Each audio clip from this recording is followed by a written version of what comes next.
এইবাৰ কৰোনাৰ প্ৰভাৱ পৰিল মধ্যপ্ৰদেশ বিধানসভাত। কৰোনা আতংকৰ বাবে স্থগিত ৰখা হ'ল বিধানসভাৰ কাম-কাজ। ২৬ মাৰ্চলৈকে স্থগিত হ'ল মধ্যপ্ৰদেশ বিধানসভাৰ সকলো কাম-কাজ। এই ঘোষণা কৰিলে বিধানসভাৰ অধ্যক্ষ আৰু মধ্যপ্ৰদেশৰ ৰাজ্যপালে। আনহাতে আজি মধ্যপ্ৰদেশ বিধানসভাৰ মজিয়াত অনুষ্ঠিত হোৱাৰ কথা আছিল মধ্যপ্ৰদেশ চৰকাৰৰ আস্থা ভোট। কেইদিনমান পূৰ্বে মধ্যপ্ৰদেশৰ কংগ্ৰেছ নেতৃত্বাধীন চৰকাৰৰ প্ৰভাৱশালী নেতা জ্যোতিৰাদিত্য সিন্ধিয়াই আনুষ্ঠানিকভাৱে যোগদান কৰিছিল বিজেপিত।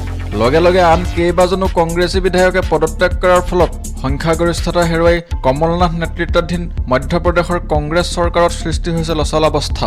তাৰ পৰিপ্ৰেক্ষিততে আজি বিধানসভাত মধ্যপ্ৰদেশ চৰকাৰৰ আস্থা ভোট অনুষ্ঠিত হোৱাৰ কথা আছিল। যদিও বিধানসভাৰ অধ্যক্ষ আৰু ৰাজ্যপালে বিধানসভাৰ সকলো কাম-কাজ স্থগিত ৰখাৰ ঘোষণা কৰাত স্থগিত হয় আস্থা ভোট প্ৰক্ৰিয়াও। এতিয়া ২৬ মাৰ্চলৈকে স্থগিত থাকিব মধ্যপ্ৰদেশ বিধানসভাৰ সকলো কাম-কাজ।